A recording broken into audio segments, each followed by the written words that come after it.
오늘 하나님의 말씀은 마태복음 1장 18절에서 25절에 있는 말씀입니다. 교독하겠습니다. 예수 그리스도의 나심은 이러하니라. 그의 어머니 마리아가 요셉과 약혼하고 동거하기 전에 성령으로 잉태된 것이 나타났더니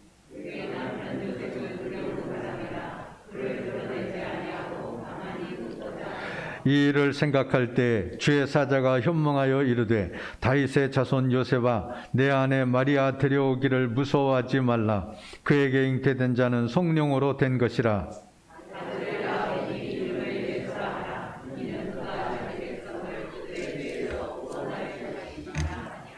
이 모든 일이 된 것은 주께서 선지자로 하신 말씀을 이루려 하심이니 이르시되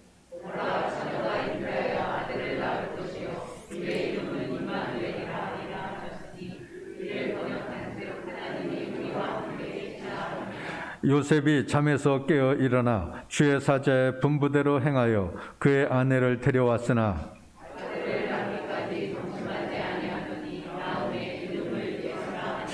아멘. 예수님의 성탄절이 다가오고 있습니다. 예수님의 성탄절을 생각하면 우리들은 언제나 동방 박사들에 대해서 생각하게 됩니다. 예수님과 마리아에 대해서 생각하게 됩니다. 들판에서 양을 지키다가 예수님의 탄생 소식을 들은 목자들의 이야기를 생각하곤 합니다. 그러나 중요한 역할을 한 사람을 빼놓기 쉽습니다. 오늘 성경에 나오는 요셉입니다.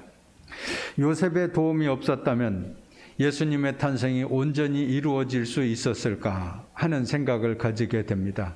물론 마리아는 동정녀 탄생으로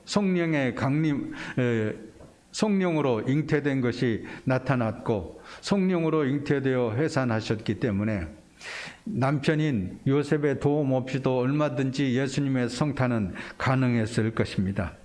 그러나 요셉의 도움이 없었다면 이 일은 하나님의 뜻은 온전히 이루어지기 어려웠을 것입니다. 요셉에게 있어서 예수님께서 탄생하셨다는 사실은 어렵고 말할 수 없이 당혹스러운 일이었을 것입니다. 왜냐하면 아직까지 한 번도 동침하지 아니한 마리아가 잉태했다는 소식을 들었기 때문입니다. 히브리 사람들은 약혼, 이것을 단순히 그냥 혼인을 약속한 것으로 끝나지 않고 정혼이라고 불렀습니다. 결혼을 완전히 결정한 정혼이라고 하는 말을 많이 썼습니다. 일단 정혼이 이루어지면 결혼식을 치르지 않았어도 남자를 그 남편이라고 부르고 여자를 그 아내라고 불렀습니다. 오늘 본문 18절과 19절에 있는 말씀에도 보십시오. 예수 그리스도의 나심은 이러하니라. 그 모친 마리아가 요셉과 약혼하고 동거하기 전에 성령으로 잉태된 것이 나타났더니 그 남편 요셉은 의로운 사람이라 저를 드러내지 않고 가만히 끊고자 했다고 그랬습니다. 마리아와 요셉이 약혼했지만은 단순한 약혼이 아니라 정혼이었기 때문에 그 남편 요셉은이라고 성경에 표시되어 있는 것을 보게 됩니다. 그런데 아내될 마리아가 잉태하였다는 소식을 요셉은 고통스럽게 받아들일 수밖에 없었을 것입니다. 어떻게 이런 일이 일어날 수 있었을까? 왜 이런 일이 일어났을까? 생각했을 것입니다. 나름대로 왜 저 여자가 갑자기 잉태되었을까? 실망감과 배신감을 느꼈을 수도 있을 것입니다. 여기에서 요셉이 마리아의 임신을 이유로 파혼을 한다면 이것은 마리아에게 말할 수 없는 수치와 고통을 주었을 것입니다. 물론 요셉은 떳떳합니다. 아무 잘못이 없습니다. 내가 떳떳한 것을 자랑하고 큰소리 친다면 내가 높아지고 좋은 일이지만은 마리아는 헤어나올 수 없는 수렁에 빠지게 됩니다. 신명기 22장 23절과 24절을 보면 처녀인 여자가 남자와 약혼한 후에 어떤 남자가 그를 성읍 중에서 만나 동침하면 너희는 그들을 둘 다 성읍 문으로 끌어내고 그들을 돌로 쳐 죽이라고 그렇게 율법에는 기록되어 있습니다. 마리아의 임신 사실이 알려지면 이것은 곧 죽음을 의미하는 것이기도 했습니다. 만약 여러분이 요셉과 같은 상황에 처해 있다면 어떻게 하시겠습니까? 나야 떳떳하고 잘못이 없으니까 상대방이야 어떻게 되든 말든 상관없지. 결혼도 안 했는데 여자가 임신하면 괜히 나의 인격에도 흠이 되니까 내가 손해볼 수는 없지. 그 여자는 자기가 잘못했고 죄값을 치르는 것이 당연하지 않겠는가, 그렇게 생각할 수도 있었을 것입니다. 그러나 이런 상황에서 요셉은 어떻게 했을까요? 오늘 본문을 통해서 보면 요셉이 얼마나 포용력 있는 믿음을 가지고 있었는가를 보게 됩니다. 얼마나 신실하게 하나님을 경외하는 믿음을 가지고 있었는가를 보게 됩니다. 요셉은 따뜻한 사랑의 배려를 했습니다. 19절에 그 남편 요셉은 의로운 사람이라 저가 드러내지 아니하고 가만히 끊고자 했다고 그랬습니다. 요셉은 영적으로 의를 추구해온 자신의 삶에 비추어 볼 때 도저히 마리아의 임신을 용납할 수 없었을 것입니다. 그래서 요셉은 마리아의 임신 사실을 알고는 그것을 조용히 끊고자 했다 그랬습니다. 요셉은 이 모든 것을 심판하기보다는 자기를 드러내지 않고 마리아와의 관계를 끊고자 했습니다. 요셉은 자기 의의를 실현하는 과정에서도 어떻게 해서든지 사랑하는 여인에게 비난이나 죽음이 당하지 않도록 배려를 했던 것이었습니다. 여기에서 우리는 마리아를 향한 요셉의 포용력 있는 사랑과 믿음을 볼 수 있습니다. 그는 하나님의 성품인 하나님의 공의와 하나님의 사랑을 함께 가지고 있는 사람입니다. 사랑이 없는 공의만 주장한다면 우리의 삶은 딱딱하고 살벌한 분위기를 느끼게 될 것입니다. 반대로 공의가 없이 사랑만 외친다면 우리의 삶은 감상적이고 맹목적인 것이 되고 말 것입니다. 그러나 요셉은 이런 하나님의 사랑과 공의를 함께 가지고 있는 사람이었습니다. 그래서 오늘 본문 20절에 보면 하나님께서는 요셉에게 꿈속에서 주의 사자를 통해 하나님의 뜻을 가르쳐 주십니다. 이 일을 생각할 때에 주의 사자가 현몽하여 이르되 다윗의 자손 요셉아 내 아내 마리아 데려오기를 무서워하지 말라. 그에게 잉태된 자는 성령으로 된 것이라. 요셉은 이 말을 듣고 참으로 깜짝 놀랐습니다. 아, 이것이 하나님의 뜻이었구나. 하나님께서 성령으로 마리아를 통해 잉태하게 하신 것이구나 하는 것을 받아들일 수 있었습니다. 만약 요셉이 하나님을 경외하는 믿음이 없었다고 한다면, 성령의 인도하심이 무엇인가를 알지 못하는 사람이었다고 한다면 어찌 그런 해괴한 일이 일어날 수 있겠는가, 그러면서 그 말을 받아들이지 않았을 것입니다. 하나님의 뜻이라고 자기가 수용할 수도 없었을 것입니다. 그런데 요셉은 이것이 바로 하나님의 말씀에 의해서, 하나님의 뜻에 의해서 이루어진 것이라고 하는 것을 겸손히 받아들였습니다. 성령께서 역사하신 것이라고 하는 것을 깨닫고 받아들이게 된 것이었습니다. 요셉은 천사를 통해서 이처럼 하나님의 놀라운 뜻을 깨닫고 24절과 25절에서 이렇게 응답합니다.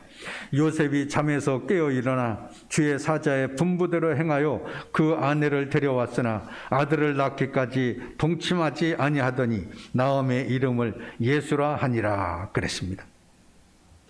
요셉은 잠에서 깨어 일어났습니다. 그래서 주의 사자의 분부대로 그 아내를 데려왔습니다. 요셉이 얼마나 굳건한 믿음을 가지고 있는 사람인가 하는 것을 보게 됩니다. 이렇게 순종한다는 것은 쉬운 일이 아니었습니다. 말씀을 믿기는 하지만은 그 말씀대로 행동한다고 하는 것은 쉬운 일이 아닙니다. 신앙의 결단과 용기를 필요로 합니다. 요셉은 여러 가지로 고민되는 생각들이 있었을 것입니다. 마리아의 잉태 사실이 동네에 알려진다면 어떻게 될 것인가 하는 두려움도 있었을 것입니다. 내가 아무리 성령으로 잉태되었다고 말을 한들 다른 사람들이 그 사실을 믿어줄까 하는 생각입니다. 남의 말 하기 좋아하는 사람들에 의해서 겪게 될 마음의 상처들에 대해서도 염려했을 것입니다. 그러나 요셉은 이 모든 것을 수용하고 고통을 감수할 각오를 가지고 말씀에 그대로 순종한 것입니다. 우리가 하나님의 말씀을 알고 하나님의 말씀을 믿는다고 하는 것도 중요한 일이지만 그 말씀대로 행동한다고 하는 것은 더욱더 중요한 일입니다. 우리가 신앙생활을 하다 보면 힘든 것 중에 하나가 남들이 나를 어떻게 볼까 하는 것입니다. 많은 사람들이 모여서 교회 공동체를 이루고 신앙생활을 하기 때문에 이 사람 저 사람이 이렇게도 말을 하고 저렇게도 말을 하는데 그런 말들이 우리의 가슴에 상처를 줄 때가 많이 있습니다. 우리는 말로 사람을 살리기도 하고 죽일 수도 있습니다.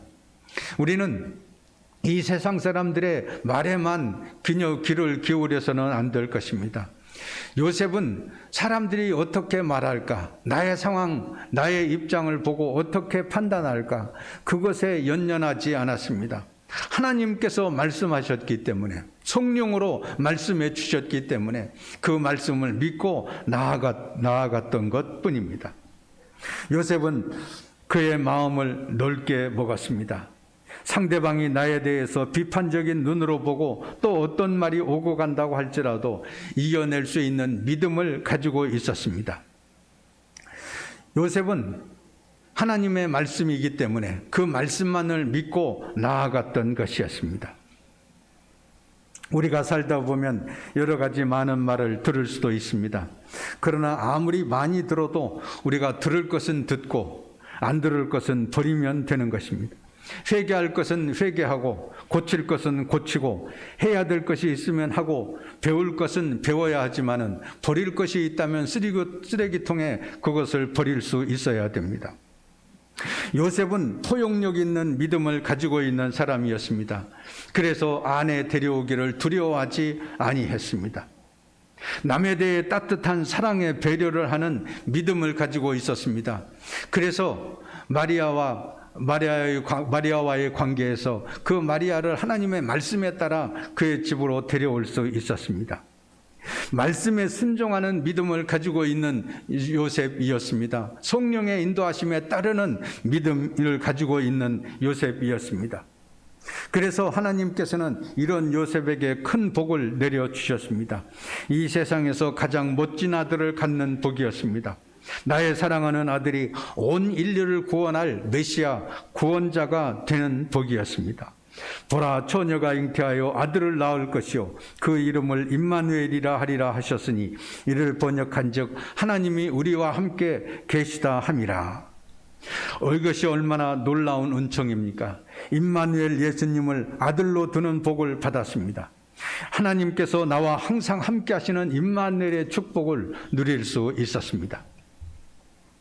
구약 성경의 서두 창세기에 나오는 요셉도 야곱의 아들로서 애굽의 총리 대신이 되는 가장 큰 복을 누렸지만은 신약 성경 서두의 마태복음에 나오는 요셉도 임마누엘 예수님을 아들로 두는 큰 복을 받았습니다.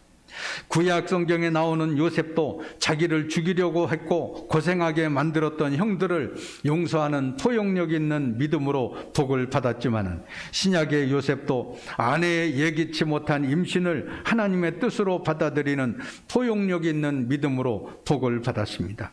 이런 포용력 있는 믿음으로 우리는 하나님의 큰 복을 받아 누릴 수 있게 됩니다. 우리가 서로를 배려하고 성령의 인도하심에 따르고 하나님의 말씀을 확실히 믿고 나아갈 때 우리들은 요셉처럼 하나님의 복을 받을 수가 있게 되는 것입니다. 이제 성탄절이 다가오는데 이 요셉과 같은 믿음으로 하나님의 큰 복을 받는 여러분 되시기를 주의 이름으로 축원합니다. 사랑의 하나님 감사합니다. 우리를 위해 독생자 예수 그리스도를 보내주시고 구원의 은총을 누리게 해주셨으니 감사합니다. 예수 그리스도의 성탄을 앞에 두고 주를 찬양하며 경배하게 하여 주시옵소서. 보라, 처녀가 잉태하여 아들을 낳을 것이요 그의 이름을 임마누엘이라 하리라 하셨으니 하나님이 늘 우리와 함께해 주시는 줄로 믿습니다. 항상 주를 찬송하며 그 은혜와 능력을 힘입어 복된 삶을 살게 하여 주시옵소서. 예수 그리스도의 이름으로 기도하옵나이다. 아멘.